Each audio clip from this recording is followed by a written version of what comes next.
Hey, everybody, and welcome to How to Make Films That Influence People with Peter and Andrew, where we talk about our own approach to screenwriting and filmmaking, discuss great works of cinema, and blasphemously imagine how they could be remade.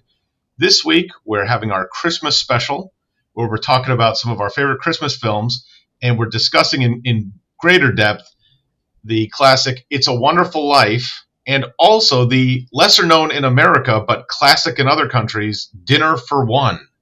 So that'll be a fun discussion we'll get to shortly.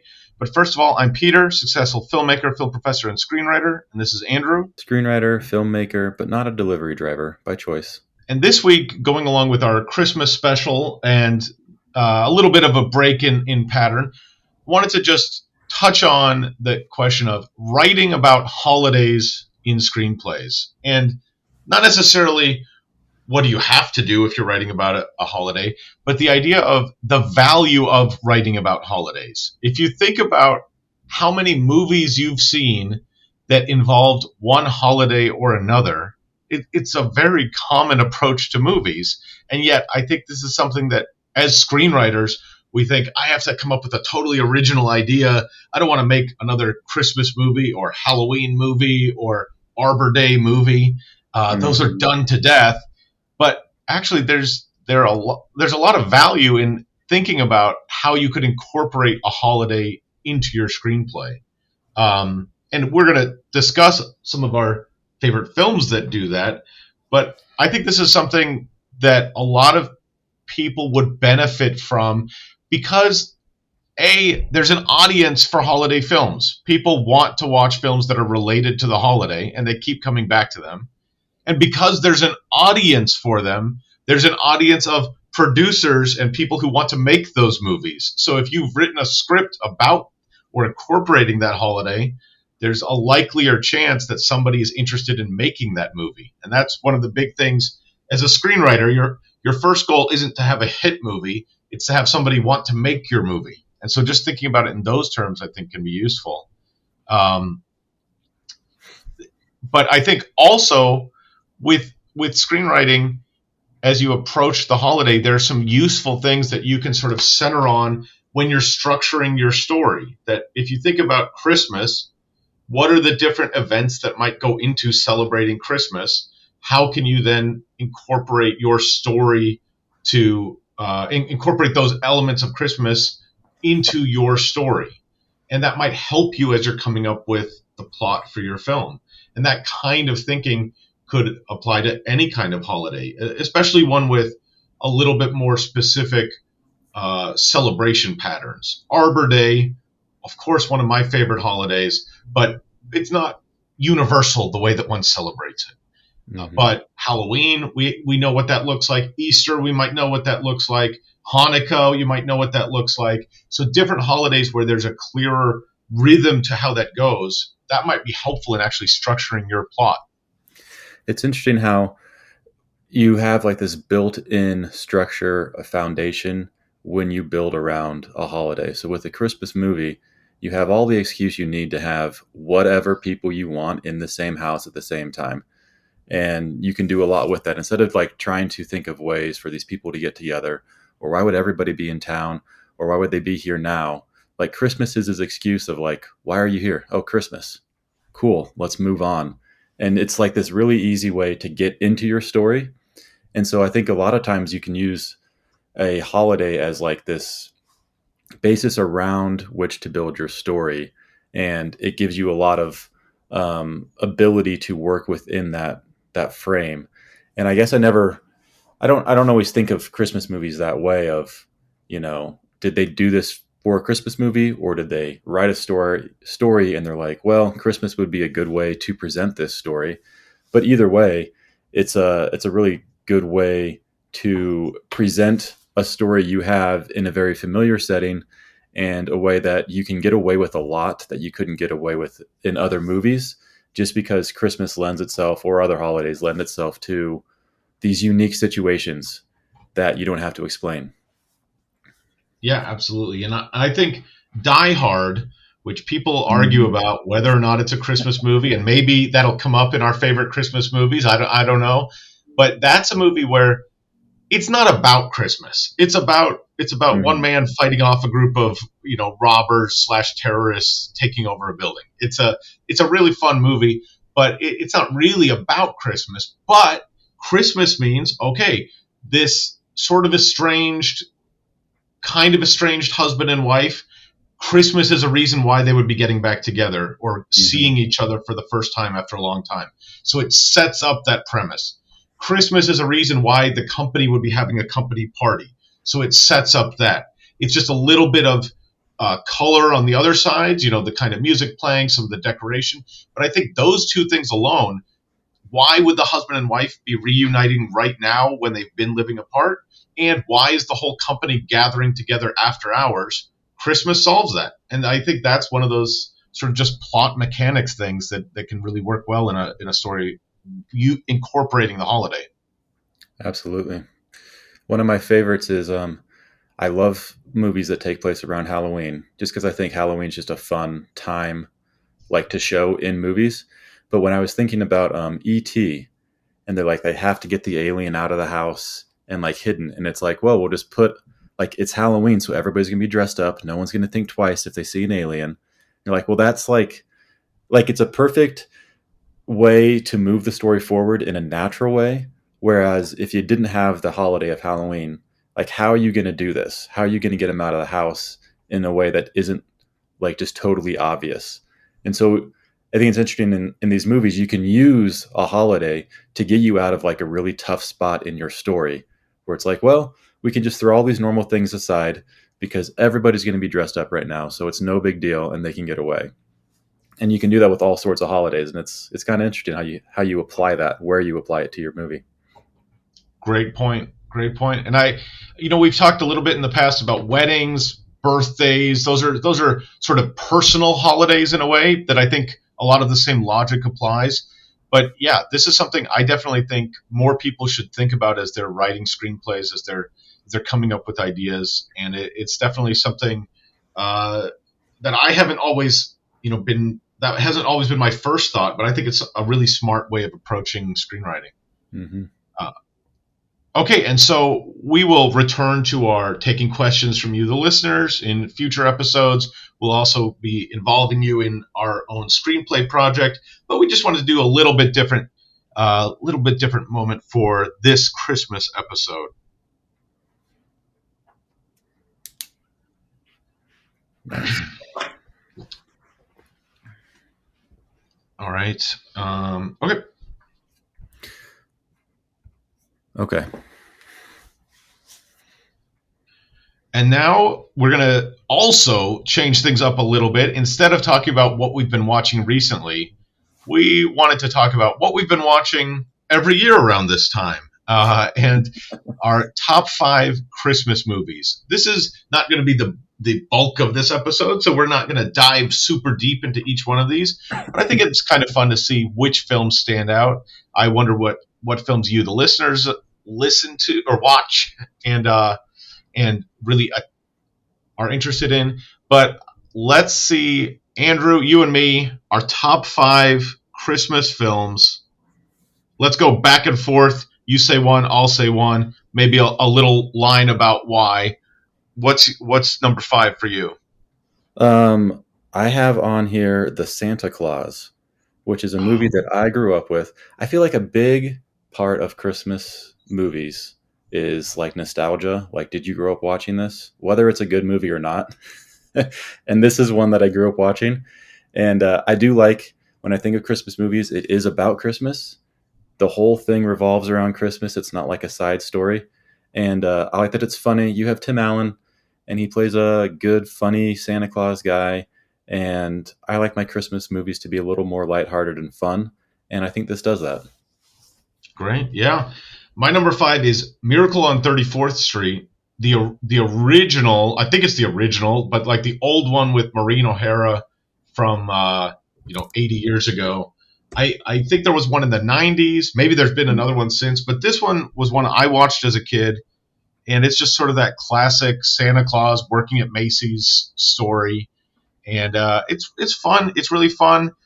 I also there's a moment in there and this is just how the values of films get passed on to the viewers, and it can be insidious and bad. But there's a moment where the Kris Kringle character is chatting with one of the janitors in the hallway, and he's Kris Kringle has a piece of paper that he's going to throw away, and the janitor says, "Oh, just toss it on the ground. It gives me something to do while I'm sweeping stuff up." Ever since I was like, I try to be better now, but as a child, I was like, oh, I guess if I just throw stuff on the ground in a hallway, it's helping that janitor out because otherwise he'd be bored. That's the lesson you So took from that movie. that's the lesson I took from that movie, a Christmas classic that taught me to litter. Oh, that's funny. I still have not seen that one. I don't know why. I don't have anybody in my life who has seen it and like likes it. But yeah, I need to watch that one. Okay, my next one I have a very famous one called A Christmas Story. And this one was on TV just all the time, I feel like. And I wasn't in a family that had lots of movies that we just watched. It was mostly just whatever was on. And so I feel like I've watched this movie 100 times, and it just reminds me of Christmas. And it's got some really funny moments in there, some funny scenes. And it's about a time that I didn't live through, but like feels close enough that it's relatable still in a way. Like, oh, people used to live like that, and it just reminds me of just the way it's filmed, and like the colors to it just feel very Christmassy to me. So that's one that I really like. That's one I think I've not seen it, or maybe I've kind of seen it, but I never watched it as a kid and then heard that it was a film that people loved. Mm, But by that point, it had sort of passed me by. So, yeah. but I recognize that one. But my number 4 is Muppet Christmas Carol. Mm, That it's the Christmas Carol story with Scrooge and Tiny Tim, but this one is with Michael Caine as Scrooge, and it's got Kermit and all the different Muppets in there. And I think this is the Christmas Carol version that I grew up with, mm. and that it's got music, it's got that classic story, and so that's the one that I really connect with at Christmas. Yeah, if you're gonna watch that story be portrayed, I feel like the Muppets is the way to do it. Yeah, My next one is White Christmas. This is my only one on my list that's really old, but I feel like this movie just makes me feel nostalgic when I watch it. It's got the great song White Christmas, um, and it's about the like post World War II. So it's very much a movie about traditional values and like honor and respect, and we're going to do the right thing, and we're going to get the community together. And I feel like all those values really line up with Christmas well. And I think it's a really well done movie with some good music, and it's old enough, like it's old in a way that makes you feel like you're in a different time. Like it makes you connect with people. Like it feels like you're connecting with, your grandparents or something, and you're like, oh, this is them. And I feel like that connection with family is important at Christmas time, and I like that for this movie. that's great. My next one is sort of the opposite, which is Home Alone, which is all about disconnecting from your family. But I think that's the one. It's crazy violent. It's just sort of the sad story of this kid being left alone. But in many ways, it's the fantasy of if you were a kid and suddenly you had all the freedom to do whatever you wanted, and it doesn't shy away from the downsides that come along with that. But I feel like growing up, it was, oh man, I'd be in charge. I would, and of course, Mm. I would be able to fight off the robbers, so I'm not really in danger. So I always thought Home Alone, and my kids also really like Home Alone. Oh yeah. That's a sort of fun Christmas movie. That's my son's favorite Christmas movie. I have that as my number two, so that one was coming up for me anyway. I do feel like this movie is genuinely like a good movie. That first act where they set up the whole story, everybody's at the house, the pizza driver comes in, the police comes in, and it's like everybody has their little moment, their disagreements. It sets up the whole movie in like 15 minutes here, and it's really really well done if you watch just how that setup is. Everything that they say in that opening sequence comes back at some point in the movie, and like it's a really well done movie, just like from a script basis as well, that I look at and like, wow, that was really good, like just the whole setup for that. Yep, absolutely. I love that the mom goes to all those lengths to get home to see her son or to rescue her son. You see that there's so much humor there. You also see the love that she has. And I think it's funny that her husband beats her home by just taking the plane the next day. Yes. Like, And she's like, I'm just going to leave my other kids and be with yeah, this one kid as well. It's like we could all go together. There's a lot of funny things in that movie. yeah. I, but so Home Alone was yours. So Love Actually is my number two, which is a funny Christmas movie. There's one plot line that is like wildly inappropriate for children, I would say. And so it's kind of a weird. This is one where, unlike Pulp Fiction, I think you could trim that out and the film would be better for it. Yeah. But I mean, I enjoyed it. I think it's funny. Martin Freeman, love him. But Love Actually is just sort of a fun. I like the Englishness of it. It's kind of Christmas in England, a little bit different, and just the idea of lots of different people celebrating Christmas in different ways, and just seeing the holiday sort of play out in different ways for them, and the Christmas lobster that the kid plays in the school Christmas pageant. I think is there are just a lot of little funny details I like about Love Actually. That's a good one. My number one is Elf. And I think this is the funniest of all the Christmas movies that are out there.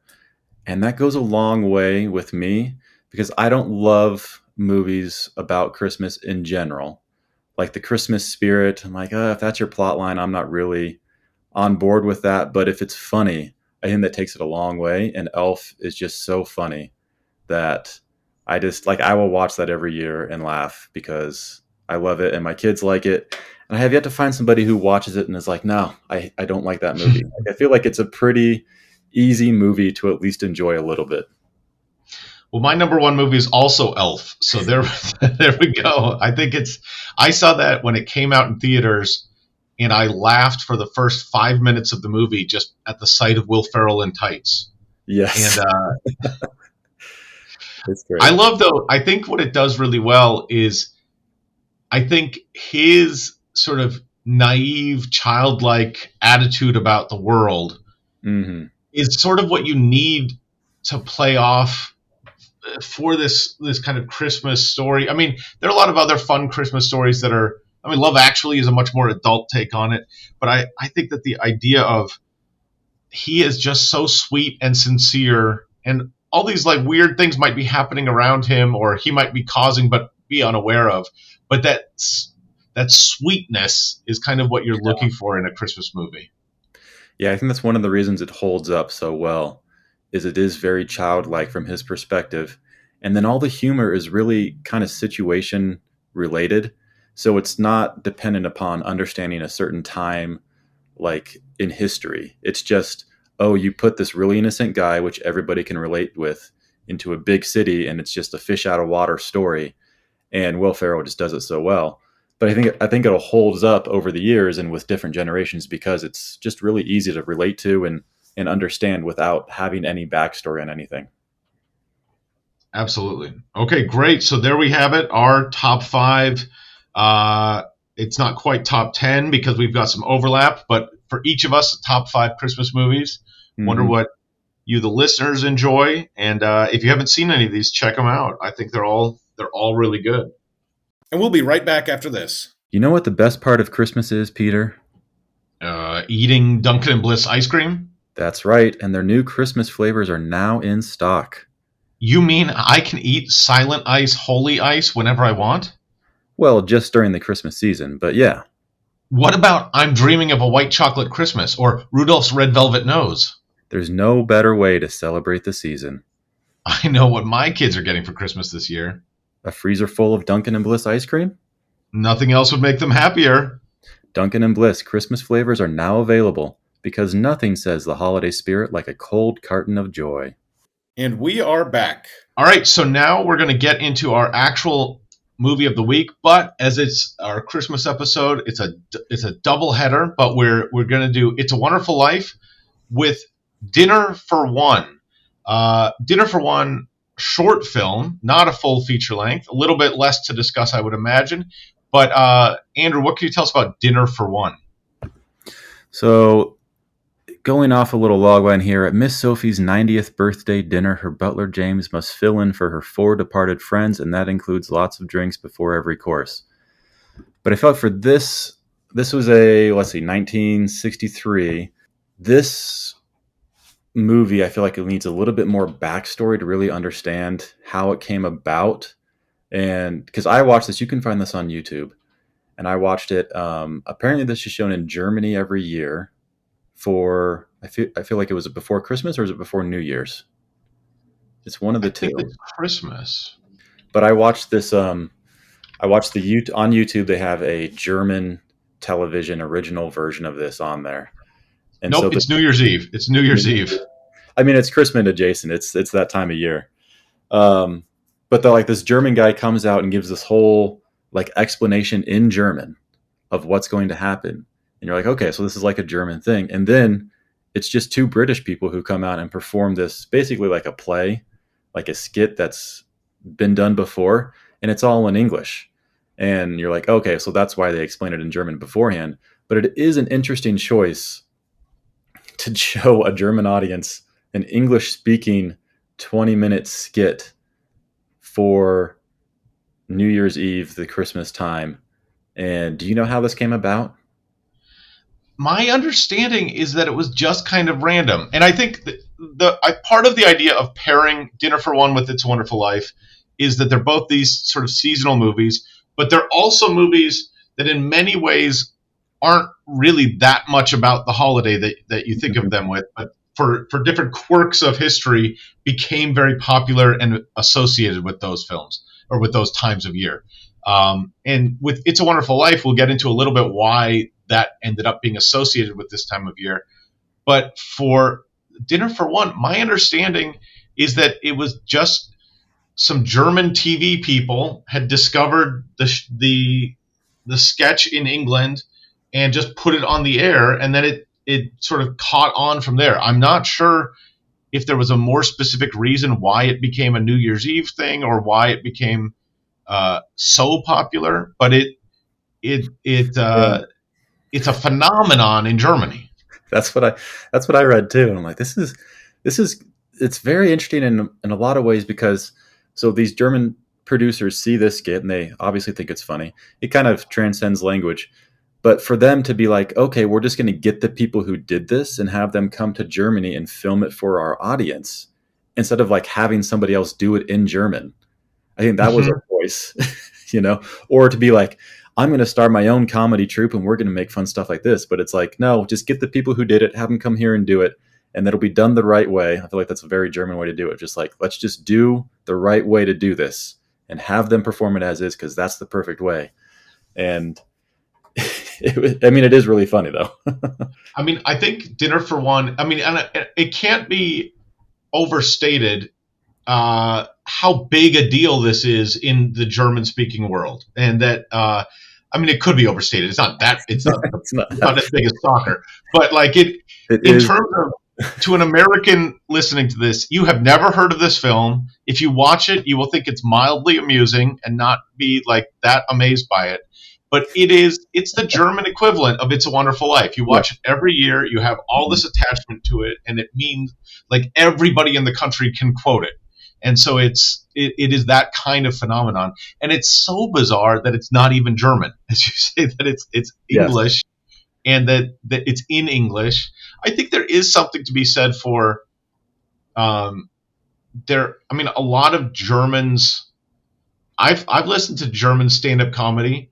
It's not my favorite, and I think a lot of Germans look at English language as a funnier language, and where a lot of the comedy comes from. German often ends up like a lot of German comedy is more reliant on physical comedy, which I think this plays to. That this you Yes. don't need to understand the English to get the humor here, but I think the idea that that the film is so much about physical comedy, and it's basically the butler is serving the woman, and he's pretending to be these different characters, but because they're all drinking, he's getting drunker and drunker as the evening goes on, and so he's falling over himself, and there's all of that, a lot of physical comedy that goes along with that. And so I think it's both that kind of, we expect the English or English language to be a little bit funnier, and we think physical comedy is so funny. So I think in that sense, it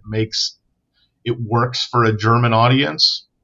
Yeah, I think because you don't need to understand what they're saying to get it. They do kind of explain.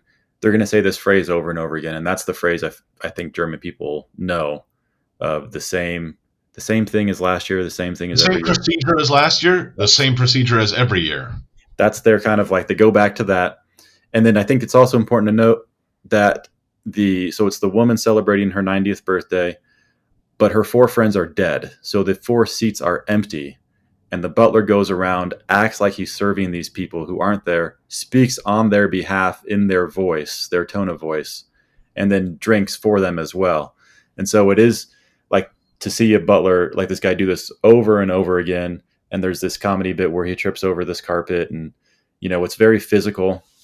But I think all of that kind of translates to you can just watch it and just know what's going on, given the premise beforehand, and just have a good time with it. It is genuinely funny. It's almost like Monty Python adjacent. Like it feels very that era of British comedy.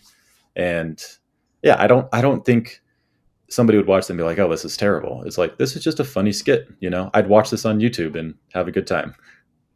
Yeah, I don't think you could look at it and say it's bad. You could look at it and say I don't see what all the fuss is about, but Yeah, it's funny, and I think there's also a level within Germany. I think it plays to some stereotypes of the English and sort of English upper class, um, and I think it would be tough to, like, Germany doesn't have the same kind of upper class, yeah, both because it's a very, there's all that English history. Germany only became a country in 1871, and a lot of anyway, it's a very different history in Germany than in England. But then also, like, if you're watching this in the 70s, 80s, like the older generation, you didn't have a moneyed class in the same way in Germany, especially over that time period, that like you would have in England. And so I think it fits perfectly that it's English for the Germans. I don't know. I mean, I feel like a little bit we're kind of like aliens dissecting why somebody likes. I mean, we're kind of just like alien observers looking in at. Let's try to. We could just ask a German, but sometimes though people don't have like an awareness of their own. Oh, I just watch it because we watch it. That's what you do. And I think that it right. is an interesting exercise to look in from the outside. And why would folks be so attached to this when it seems so odd that you would be? I mean, the way that I think of like It's a Wonderful Life, or for me, it was like A Christmas Story. If it's just on TV every year and you just watch it, even if it's in your periphery and it's like, I'm not really paying attention, but it's just there is something to like, I can understand why they like it. If it's just, this has just been a part of my life, my whole life. It's like, well, yeah, I mean, that makes sense. I understand that. Why, like how it came about, I think it all is just like by chance, like It's a Wonderful Life was, where it's just like, it just happened to be the movie at the right place at the right time, and this just stuck for whatever reason.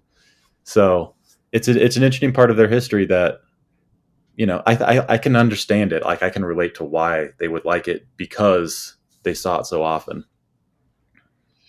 Yeah. So I would recommend checking out Dinner for One. It's a cultural exercise to see what the Germans are watching. It's a fun sketch one way or another, and so I definitely think it's a fun watch. Okay, so let's move on to It's a Wonderful Life, and I think we'll give this the fuller treatment as we get into it. But It's a Wonderful Life, classic work. We'll talk a little bit about the history of it, but tell us a little bit about the basics of the film, Andrew. A holiday favorite for generations, George Bailey has spent his entire life giving to the people of Bedford Falls. All that prevents rich, skinflint Mr. Potter from taking over the entire town is George's modest building and loan company. But on Christmas Eve, the business's $8,000 is lost and George's troubles begin. So that's like a brig. The An intro into this. I feel like most people are aware of this movie, even if you've never seen it. You've probably seen parts of this. Um, the story itself makes it sound like it's about this, $8,000, which really is the core of the story. But before you get to that, it's really the story of George Bailey's life from like kid to adulthood. And that's what I feel like the majority of this movie is just watching this guy grow up in this town and be a selfless guy and do all these great things for everybody. And then, at the end he's hard on his luck and something bad happens to him. But it's really almost feels like a biopic in a way, even though it's a fictional biopic. It's a very weirdly structured movie because you have, yeah, it's basically a biopic of a fictional person, which is a weird place to start off with because you see him even played by different young actors. So that's sort of a weird. You don't. I mean, that's not unheard of, but anyway, that's an interesting choice. But then you have this whole crisis moment that is a fairly short part of the film, but that's really the crux of the. That's like the single dramatic moment that is going to make or break the town, make or break him, make or break his family, and that's a fairly small amount of the movie. I mean, I guess basically the plot or the sort of big central question of the movie is he going to be successful? And Yeah. then this is this crisis moment where it looks like he's totally failed. So I suppose you could sort of tie it together like that. But then there's also this huge part of the movie that I think is what often people think of as most of the movie, or like the sort of selling point of the movie is Yeah. that he's about to kill himself, and he imagines, or he's sort of shown a vision of what life would look like if he'd never been born. And that's also not that long a part of the movie, Yeah. but I think that we've seen what we've seen his life, and then we see what his life or what the town around him would be like without him in it. And I think that even though it's a fairly short amount of the runtime of the movie, I think that's what lingers with viewers a lot when they're remembering the movie, is that's kind of what stands out about the story. And even from the beginning starts with like these angels that appear as stars and they're talking to each other and they're like, you're going to have to go down and help this guy. He's like, well, who is he? Show me, tell me about him. And then they go and tell you about him for the next hour and a half. But like, it's just a weird way to just start, because it's like, I know we're getting to this point where he's in trouble. Like, that's what the story's about. But then it's like, I need to wait an hour and a half before we get there. And so it's this really, really long buildup. Like, the setup is so detailed and intense that by the time you get to the point of the movie where everybody thinks about, like, oh, what was his life like if he was never born? And to save him, you've already basically watched a whole movie before you get to that point. It's like these two separate movies. Like, if you wanted to split it and be like, put it into two, you could almost, because it's just so, there's so much they do with his life. It's like, I wonder how they came about with this story. Like, was it originally, we're going to tell this guy's life and how he's a good guy, and then, or is it like, we need to have this angel thing come in as like, it's kind of a gimmick, where it's like an angel comes in to save him, and what is your life like if you weren't born? That whole thing. They just feel like two things that are almost forced to be connected in a way, and it's not the smoothest way to watch. Like, the pacing of it and everything just doesn't feel the smoothest. It's almost feels a little forced, but I mean, it does work at the end. I think it does pull it all together, but it is just it's a very long, drawn out way to get there, I feel like. Yeah, apparently this was based on a short story called The Greatest Gift. And in that story, it's primarily focused on guys contemplating suicide, and then is sort of given a vision of what life would have been like without him. And that sort of snaps him out of it and brings him back to wanting to live. And so it's interesting thinking of it in those terms, that was the jumping off point. It's then interesting as a writer to say, I need to give an hour and a half of background before we get to the whole point of the story. Yeah, that's quite. I wonder if they started writing his background. They're like, this is all gold. Like, we love this. I cannot cut this, because in most movies it'd be like, that's your first act. That's maybe half hour, and then we're going to get to the actual story. But yeah, that's just it. It almost feels like they put the importance on the backstory and not the actual premise. Well, and what I would say is, I was watching this and I had a different view than I feel like I have had in when I've seen it before. I've seen this movie a number of times, and sometimes I'm just sort of passively taking it in, or just accepting it as a holiday classic.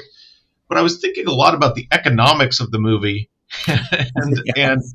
I'm like, it's very interesting because the movie, when you actually watch it, it's set up as if this is going to be the story of George Bailey as a hero. I mean, it's a biopic, and usually you have a Mhm. biopic of somebody who is a hero or has done something really remarkable, is a success. And what we kind of see is that he keeps failing. I mean, and that like Yes. his life. I mean, and I think this is a real question of the movie: is what does success mean? What does failure mean? But I think he has a business that is not thriving. It's just barely hanging on, and he misses out on a lot of opportunities. There's so many different points in his life where things do not go as well as they should, or as well as you might hope they would. Um, and so it's I feel like the movie does this very interesting thing because it sets it up as if we're telling the story of this great man, and then you if you kind of pay attention, it's like he keeps failing at these things, and Yeah. things don't work either because he makes a mistake or things just don't work out for him. He loses the hearing in one ear, and different opportunities pass him by.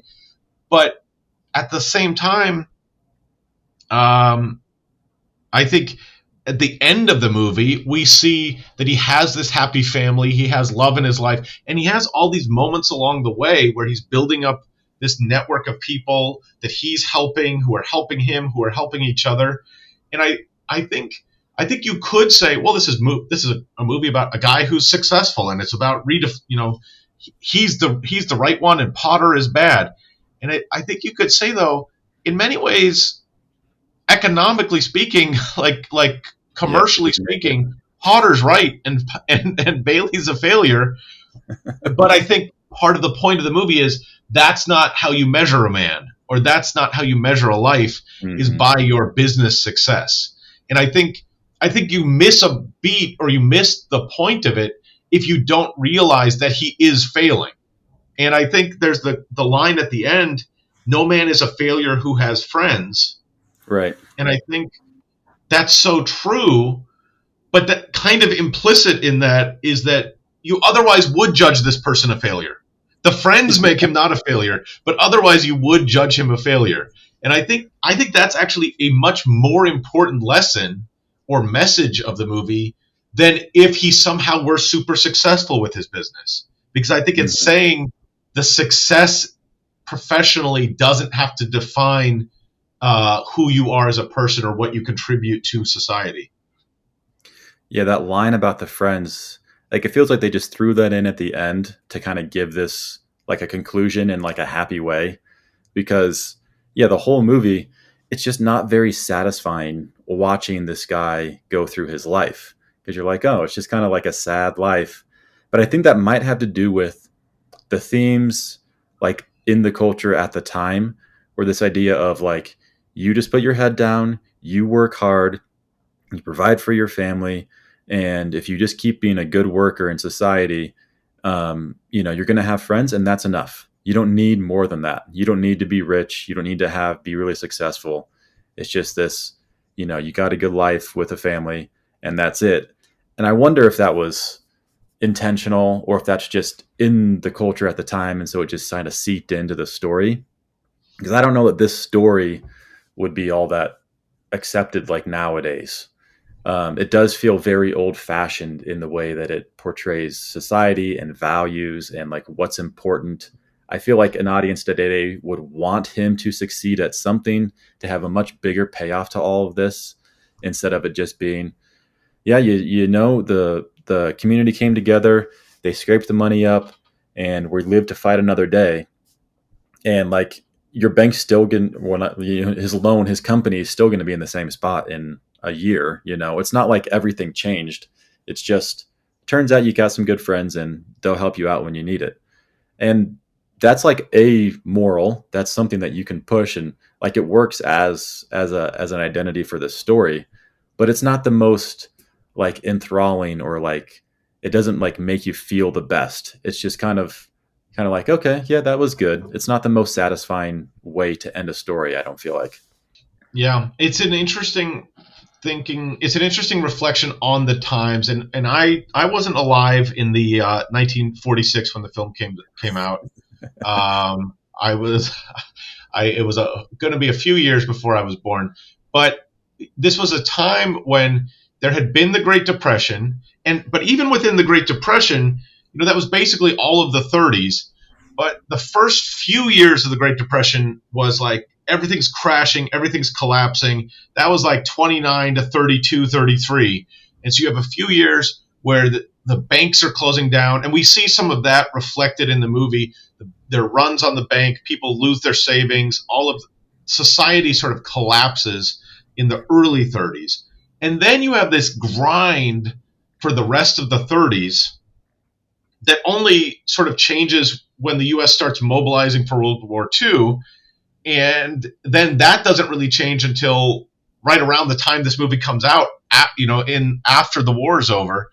But so you have this time of collapse and crash. Then you have like a decade or more of just this grind where people aren't losing their life savings overnight anymore, but they don't have anything, and there just isn't that much success.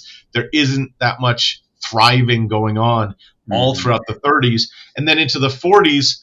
Technically, the economy was doing better, but all the men were in war and people were on rations, and so you're living in this time when I don't know if there was a sense that like we're going to reevaluate our values in terms of like monetary success is not really realistic anymore. So we need to change how we value success in life, and that we're in an era where no matter how hard you work, you're not really going to make a fortune. You're not really going to do that well. The best you could hope for is scraping by.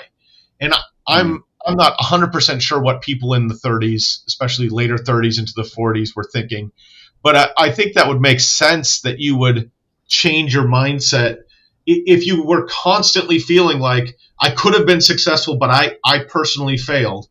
I think the 1930s would have beaten that out of you, because it would have just been the whole economy's down, the whole country's down, the whole world's down.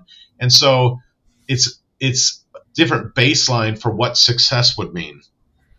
And it is, when you think about it that way, it is a little bit darker in its themes, than a little heavier.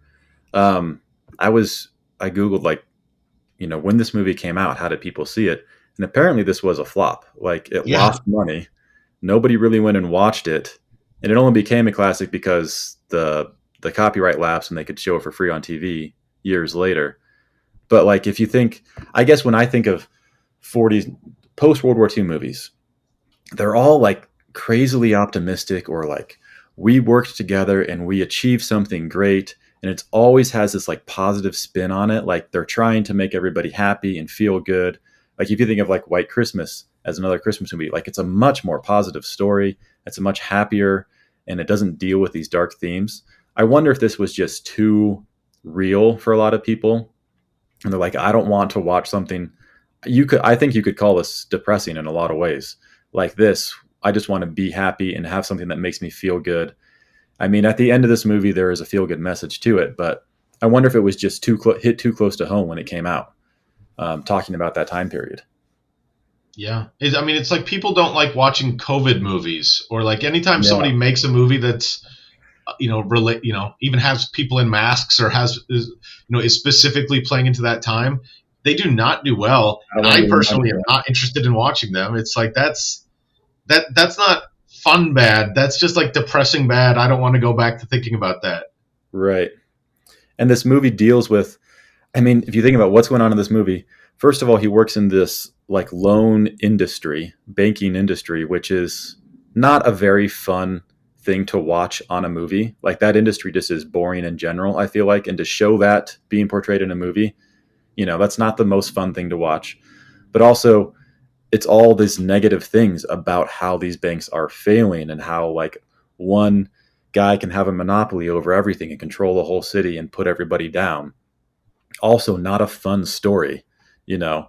And like this whole life is just these things that aren't, like really interesting to look at or to think about just on their own, and then it's put into a story where you do have a guy I feel like is interesting.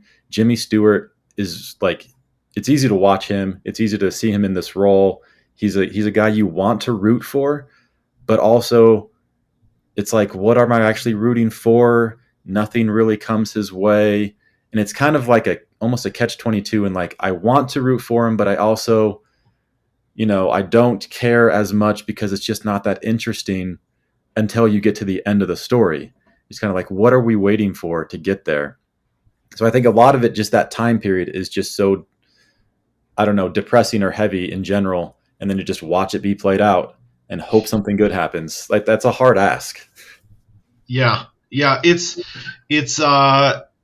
I do think so. Apparently, I do think that he is not good at his job, and I think that's like there's some interesting parts of this, but I think the idea the idea that he is just going to ask people to, don't ask for all your money out because that would hurt our business. Just wait for us to pay you back later.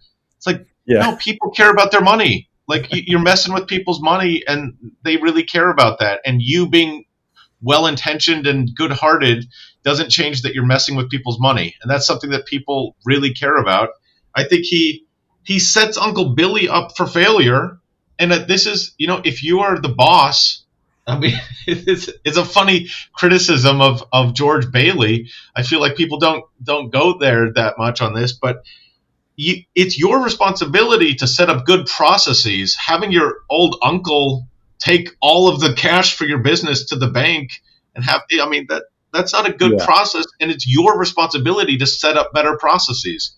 And so, like, your whole business shouldn't collapse because your uncle misplaced the cash, and that's actually on your shoulders. And so it's interesting there.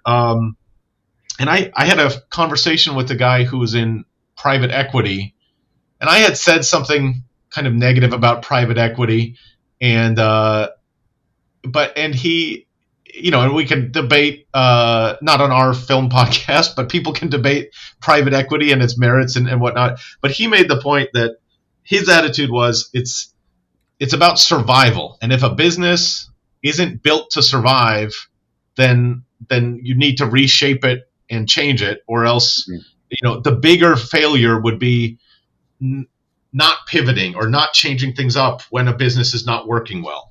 And I feel like George Bailey's business, it's entirely dependent on people's goodwill, and that doesn't seem like a great way to structure a business. And when you then have people's homes and livelihoods on the line, that's a real challenge. And I think, I just come back to, I think people are misreading the movie if they think that he's doing a good job. And I think that part of the point of the movie is that he is doing a bad job and he's still a good person. And I think that's sort of the interesting paradox of the movie. I mean, if anything, you could say a success was it like the Bailey neighborhood that he sets up instead of the like shantytown or whatever. And I guess, that would be the main success of the movie, is that these people got into homes. They get into that late in the story. But like he's even handing out loans to people, and I don't see him writing anything down. He's like, oh, just take the money, you need it, and then come back and you pay me when you can. It's like, well, the people offer to write something down, and he says, don't. Yeah, don't. Like, I mean, that's a good guy, I guess, but like, that's not how you run a business. And so, that's just an interesting, like, this juxtaposition of like, we understand he's a good guy. That doesn't make him a good businessman. And even the main, evil boss guy is like, you're just not good at being a businessman. And it's just all dependent on people liking you and just going along with this, and they do. So, I mean, it does work out that he can keep it going. Yeah, for now. I mean, and I don't want to sound like uber capitalist, but I do think that there's a level at which, like, if you're responsible for people's jobs, if you run a business and you're responsible for people's jobs, and your business goes under because you were too nice and didn't collect the money that people offered to give you, it's like, well, now you are responsible for those people losing their jobs, or whatever the consequences are because the business is poorly run. And so there's something to that. Yeah. Um, This isn't like a Robin Hood apparently, thing, though. Like, it's not like in Robin Hood where it's like we're being poorly oppressed, by this guy who's taking money from us. It's like, no, these are all things within the law. This is all yeah, done legally, and it's all voted upon. This is like a democracy. So it's not like he's fighting like a Robin Hood story in this either. right. And I mean, and there's a whole conversation about how Potter, rescued, a lot of the town during the Depression, which I think means, especially during the crashing part of the Depression. And Bailey's like, well, you paid, pennies on the dollar for it. And it's like, yeah, somebody needs to buy it to keep it afloat. I mean, I don't know. He did do it. It's a weird economic discussion, but apparently the FBI put out a warning about the film when it came out that it Really? was painting a too negative a portrayal of Potter, which the worry was that would lead to lack of faith in bankers in America, and that Oh yeah. this was part of this might be contributing to a communist plot. Um, That is and interesting because at the beginning you're like, is he a banker? And it's like, no, he doesn't own a bank. He just owns a loan company, which I don't know that those. I guess those exist. Is that like Rocket Mortgage or something like that, like a mortgage company? Is well, that and what in he's the doing? '80s there was a whole nother crash with like savings and loans that had been sort of following his model, and then they not exactly following his model, but there was a whole moment in the '80s when a bunch of savings and loans crashed, and there were a lot of bad consequences for people. So, Yeah, but yeah, it's a funny business he's in. it's a structure that we don't really. I don't think we have today. Maybe we do, but it that whole thing is just like, I guess this was just a product of the time. But when you think about Potter, he's like, he's portrayed as this evil guy from the beginning. He's the obvious enemy here. But the only thing he actually does that's bad is when he finds that $8,000. The uncle misplaces the $8,000 in the newspaper that is handed to Potter, and Potter doesn't turn it back in. Like that from there on is like, okay, this is like a movie villain move to like take the money, not return it to his rightful owner, and get somebody sent to jail for it. At that point you're like, okay, that's the bad guy move. It feels forced, like they needed this to be part of the story so that this could happen. But that's really the only thing he does that is overtly negative or evil. Well, and I think you could argue that,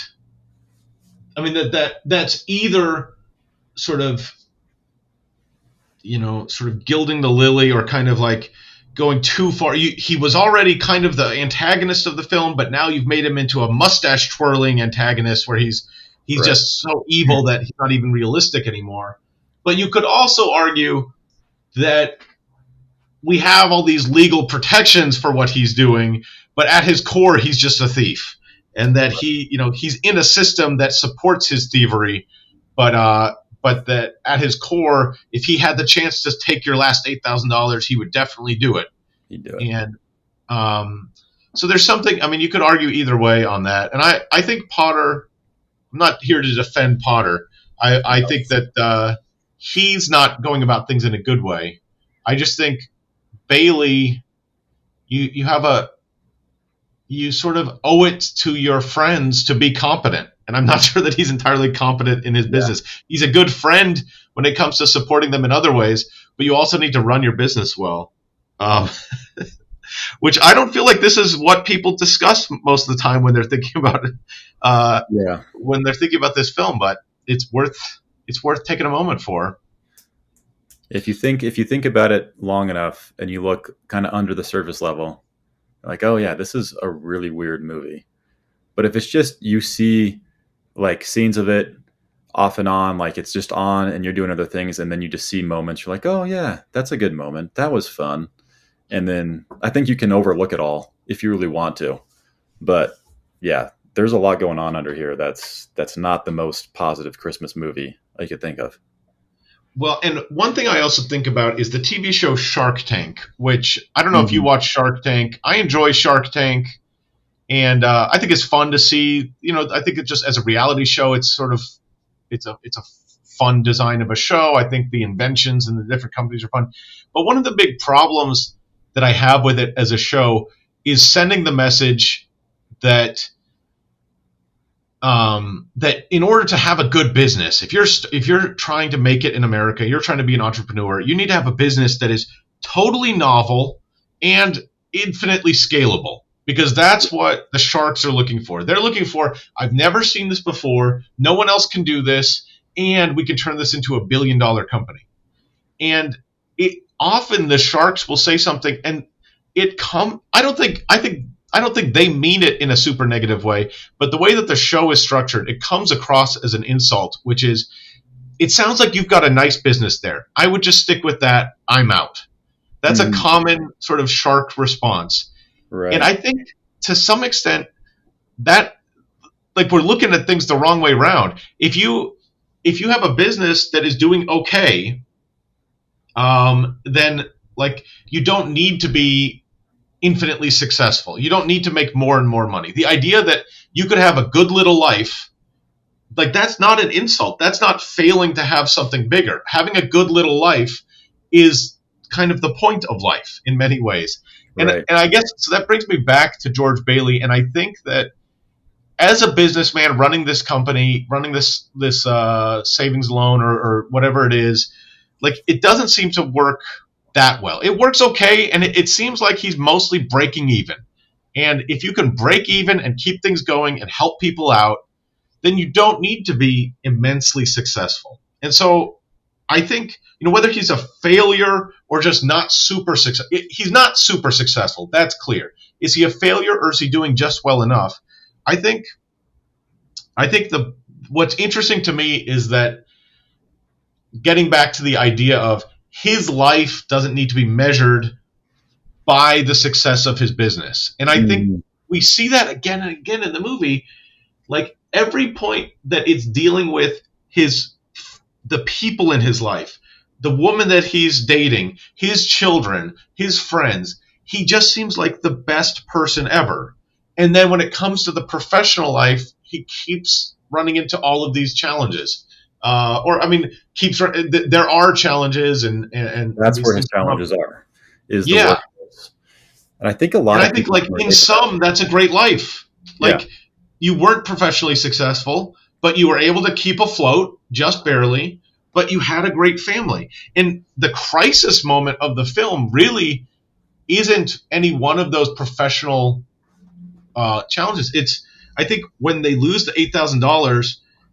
And George comes home, and suddenly, the family is there getting ready for the holiday, and he gets angry with everybody. Why do we have so many kids? Why are they asking? And I think that's the crisis moment, because that has always been the thing that he was good at. That was always the thing that he cared most about.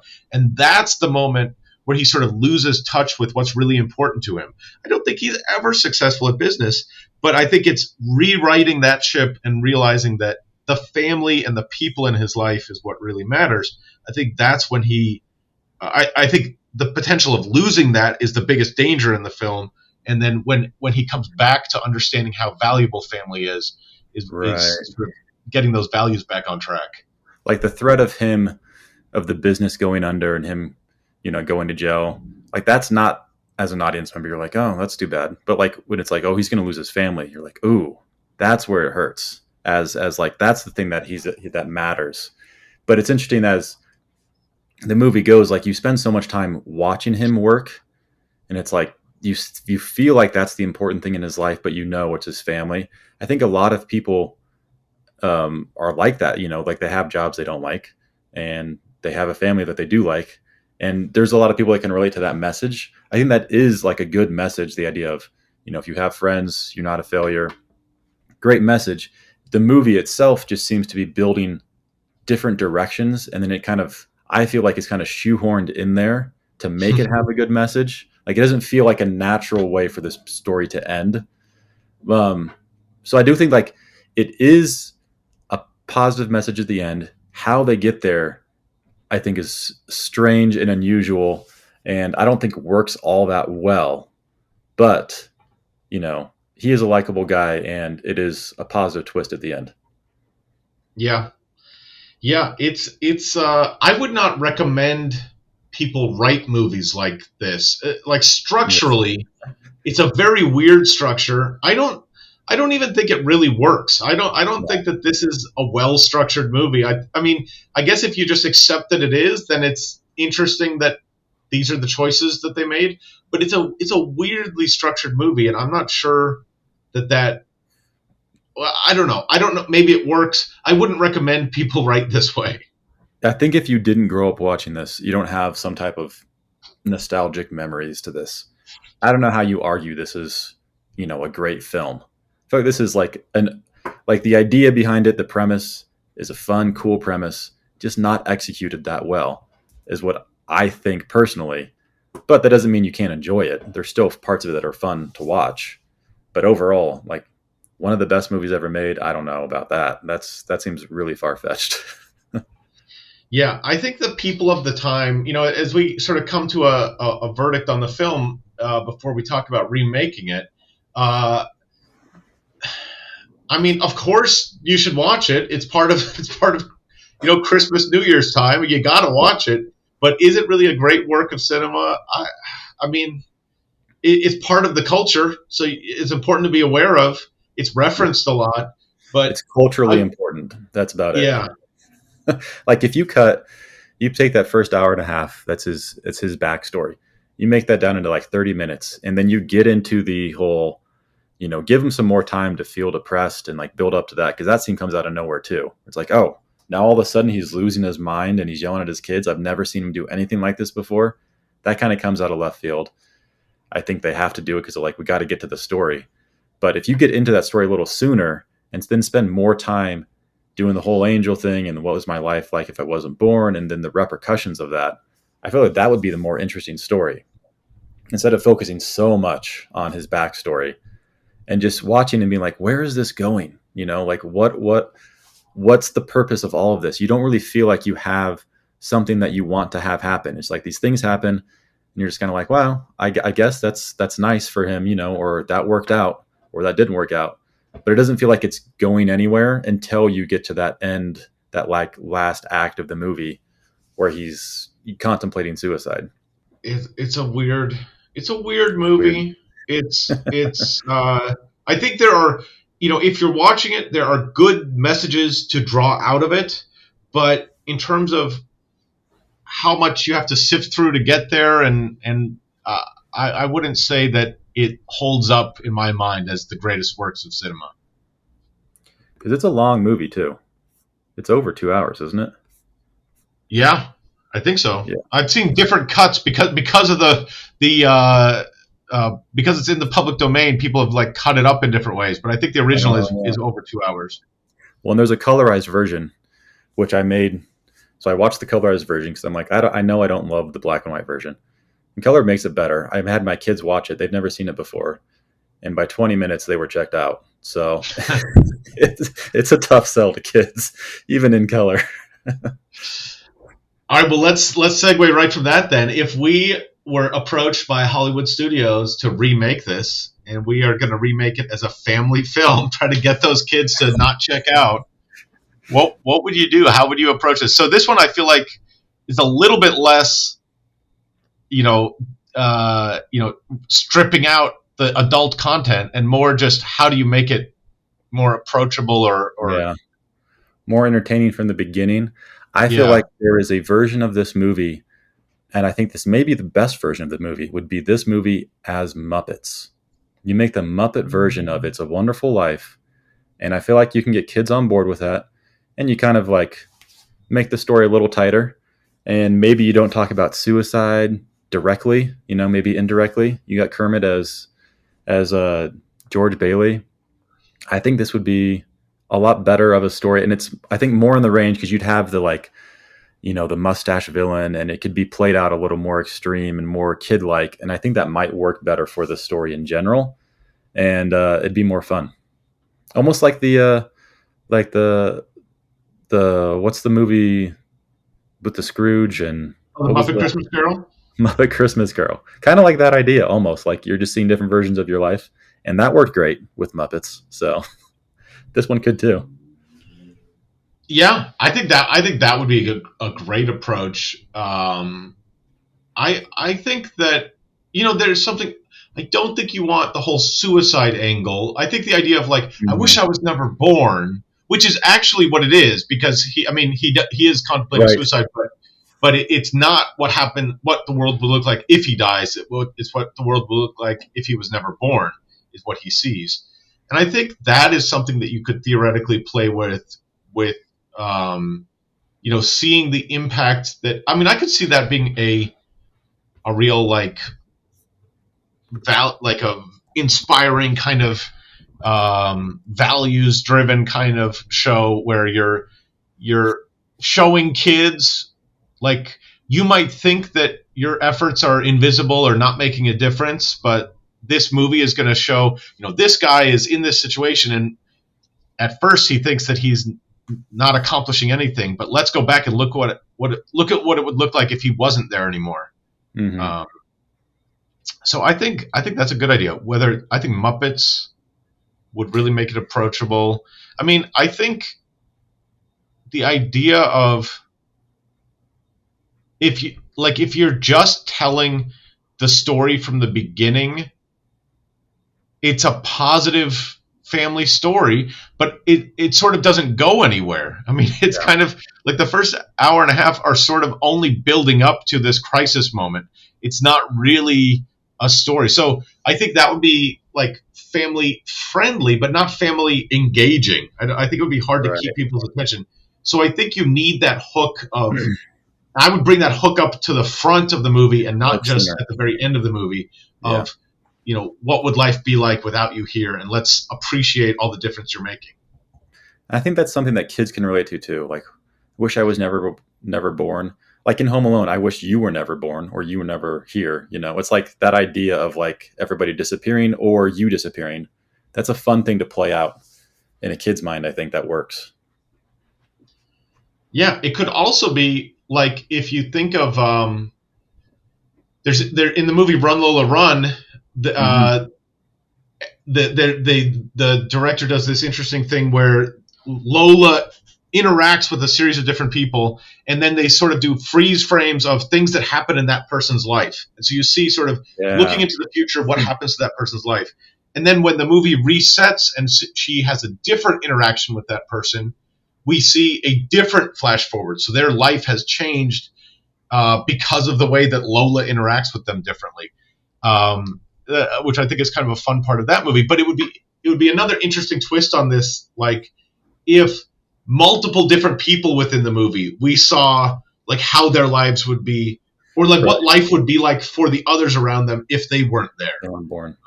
And so it's not just the one George Bailey, but with all of these different characters, or with multiple characters, what would life be like if that person wasn't there? Do it with Mary, the uncle, even the bad guy Potter. You could have some fun with that. Yeah. So that'd be a fun one. Okay. What about no budget or bigger budget, changing up the budget? I mean, it's a little tricky with such an older film, but when we think about, um, if we think According about sort of to Google, making it it was more a high contained, budget. making it smaller, or making it bigger. It was a high budget apparently when it came out, which is 3.7 million. I guess that was a lot in 46. That would have been, and that's why it was a failure because it did not recoup the money. Okay. I don't know what they. I guess the money was spent on the sets. You'd have multiple sets, when he's alive and if he was never born. I don't know how much Jimmy Stewart charged for his services. I mean, that was had to have been one of the biggest actors you could have gotten at that time, I assume. Yep. If you were doing this with no budget, I feel like you could do this as like a play, like a Christmas Carol type play, and really keep it limited and keep the sets limited. If you tightened that story up and got to you know, the whole central theme of it of what would my life be like if I wasn't born, you get to that right away. I don't feel like you have to do anything crazy to show that, and that could be done pretty easily. I feel like that might be the way to. I mean, and that might be the best way to do the movie anyway. The story works better if you get to that sooner, and like all of the stuff that they did with showing his life and like the biopicness of it. You have to go back in time. You got to recreate these scenes from different time periods, all the costuming, all the product placement, all that stuff like has to be done, and that takes time and money. If you just kind of cut all that out and start where they are, I think there's a version that's a little cheaper to make. Yeah, I actually think this might be one of the rare ones where I think the no budget version would be a better film, Yeah, because I think it would force you, like, I think it would force you to condense and tighten up the story, because the movie takes place in so many different settings. It's showing so many different scenes, which are individually interesting, but it is kind of, I don't know. And this is really getting to that blasphemous. I know people love this movie, and in many ways, I love this movie, but I don't really love it objectively as a work of cinema. I just love it yeah, sort of nostalgically. But I think if you had no budget, the the high school swimming pool scene, that, I mean, right, in some ways that's a classic scene from the movie, but why would you spend the money on that given what the actual plot of the movie is? That right. is so tangential to the actual plot of the movie. That's a crazy use of money to It shoot feels it like there. I mean, I think there actually because is a high school that has that kind of, like, I think that's shot on location, but nonetheless, it's a ridiculous thing to incorporate into the movie if it's really that tangential to the story. yeah, that feels like there's so many things in this movie where they're like, we filmed it, we like the scene, and we're not cutting it. You know, it's like, no, this isn't important. You don't need this, even though it is a cool scene on its own. What does this add? You know? I'm surprised they didn't include a whole war sequence when his brother gets the Congressional Medal of Honor. They Right. could have shot a whole sequence in World War II and included that here, just the way that they're Maybe throwing they money did. around and showing every Maybe possible that's thing. like, they're like, you have to cut 30 minutes, and it was like, okay, we'll cut the 30 minutes of war. You know, like, that's all I'm doing. That's my only concession. I don't know. It does. It just feels there's so much bloat to this. Now, Yeah. on the subject of the no budget movie, there is a film that I don't know if anyone's made this comparison, but there's a film that I actually was struck by thinking about the similarities to It's a Wonderful Life, which is a film called Blue Valentine, which Hmm. is, I don't know if you've seen this, but it's I've directed by not seen Derek that one. Cianfrance. He did Place Beyond the Pines. He's Oh yeah, really that's a big at good one. he's really big on doing, like, really sad movies and, like, Uh-huh. just sort of bad things happen movies.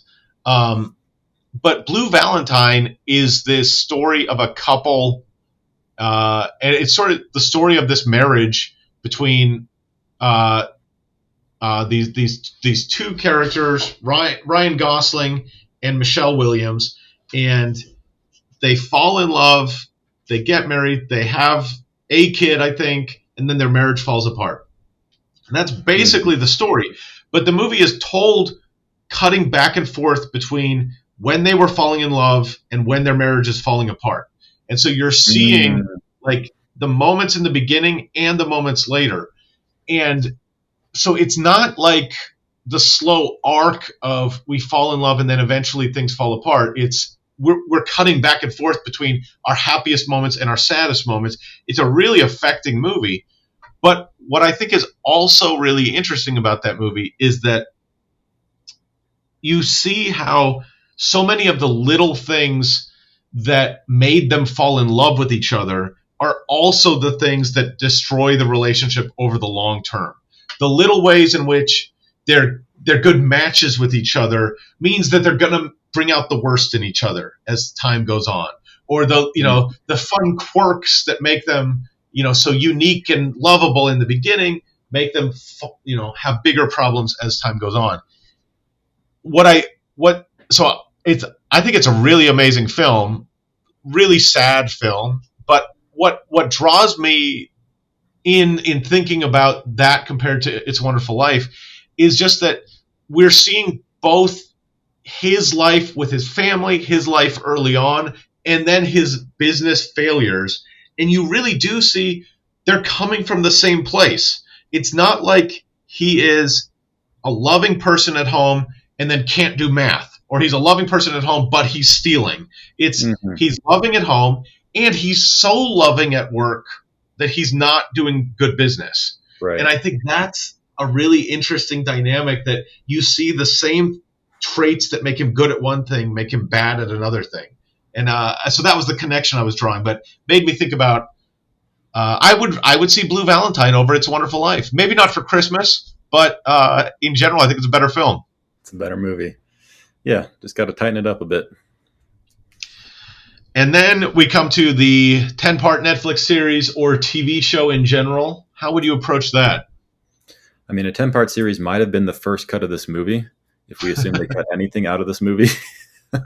I feel like I don't think there is enough here for what is even shown for over 2 hours. I feel like there's not enough substance for the 2 hours that we have already. I don't know. You'd have to really find something interesting in the story or just make it one thing or the other. I guess if you did a biopic about his life, but you would need some interesting draw for that instead of just showing a guy who's just a nice, loving guy. You need to get to the drama. I don't know. I think that'd be tough to get 10 episodes of a series out of this. What do you think? I feel like I wouldn't structure it like a limited series or like a it's not going to be Chernobyl. It's not going to be like a specific story, but I think the way that I would do it is one of those like gentle watch kind of shows where it's about Bedford Falls. Lose the whole suicide thing. Lose the like climactic moment. Lose all of that, and lose like all the early life backstory.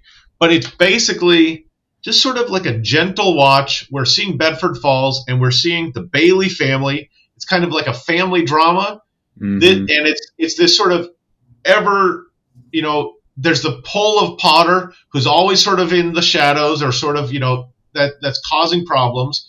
But Bailey is mostly trying to make things work. And, the kids have a piano recital. And that's going to be part of this episode. And then this person is late on their mortgage. What are we going to do about that? But I just don't feel like there's a great way to make it a really compelling TV show. But I think there are shows, and these aren't my favorite shows, but there are shows that people like where it's just sort of like, I just like being immersed in this town. And it's, I never really watched Gilmore Girls. I've never watched Gilmore Girls. I'm not even sure what it's about, but I get the sense that it's kind of, so maybe this is wildly off base. Maybe it is actually a spy drama. I've never seen it, but it's sort of like, it's not super high stakes. It's people living in this town. They've got some drama going on, and that's kind of what happens. And I think that kind of show it could work as. There's a show my grandma used to love called The Waltons. And it's from the 70s. Yeah. But it's like the premise is, I think it's Depression era, and they live in like the Virginia mountains or something. And it's just kind of their everyday life. And they go about life in this kind of quaint little town and community and just the struggles they have. I feel like that would be the realm of this. If you were to make this movie, Bedford Falls at this time, something like that, where it's a family drama. There's some comedic moments to it as well. But overall, it's like, we're going to have a good message and things are going to work out in the end. You could do that. Yeah, Little House on the Prairie, another one like that. I think that would be the way I would go. Would any of those be an improvement on the film? I think, yeah. All of them? I think they all might. I think the Muppet version of this movie would be the best version you could do, from my perspective. I don't think this film is all that great. I think giving it another try, if you really want to do this story, odds are it's going to be at least slightly better, I don't know. What do you think? I think the Muppet one, I would watch the Muppet one. I think that would be because there are other Christmas Carol movies, and I'm drawn to the Muppet version. I think if you the Muppet version have some songs in there, I think that would be the winner. Get some songs. I think you're good to go. If you throw in a few catchy songs like they do with the Muppets, you got it. Yeah. Would the Muppets would all the characters be Muppets, or would the Muppets be the side characters and we'd still have humans playing like George Bailey? Oh yeah. I think you have Potter be the bad guy, right? You always have the human who's the bad guy. Okay. So Potter stays as is with his fancy little wheelchair that is like built like a throne. Yeah. That'd be the way to do it, probably. And then Kermit is George Bailey, maybe? Kermit is George Bailey. Who else would be the other person? I mean, you have Piggy as his wife. Maybe the angel's a person? I don't know. Oh, the angel could be a person. Oh, and Fozzie could be the uncle. That would be a great Oh, Fozzie role. he's perfect for that. That would be it. Yeah. Yeah. This could work. It was great having that. I mean, there's so many different levels of IP that we don't have rights to, but I think we should write this This could be Muppet the movie of It's a Wonderful Life. yes. It's a Muppet Wonderful Life. All right, so there we have it. A definitely check out Dinner for One endorsement. Not gonna Yeah. be the most amazing thing you've seen, but I think check it out. And It's a Wonderful Life. You can't avoid it, but it's the Everybody's got their opinions, so everybody's got their opinions. And I would say I definitely have a nostalgic attachment to it. I think right. positively of the movie. When I break it down, I come up with different conclusions. But Yeah. still will probably continue watching the film around the holiday times. So that's going to be it from us for this week. But we wish everybody a Merry Christmas if you celebrate, and a happy time of year one way or another. And we'll be back next time with more. So that's us from How to Make Films That Influence People. Check us out at How to Make Films Podcast, and we'll see you next time.